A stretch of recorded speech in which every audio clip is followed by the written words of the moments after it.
సంకురాత్రి కోడి కత్తి లాంటి కోడి కొంచెం చెలిమి చేస్తే అది సొంతమౌనుగా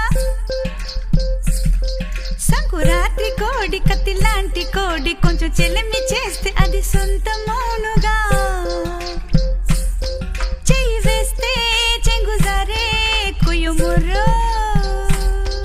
నువ్వు రెండు మూరల పాను పెయ్యరా జగడం వచ్చేనా తాకవద్దయ్యా రెండు మూరల పాను పెయ్యరా జగడం వచ్చేనా తాకవద్దయ్యా కొంచెం కొంచెం కొరుక్కు తినవయ్యా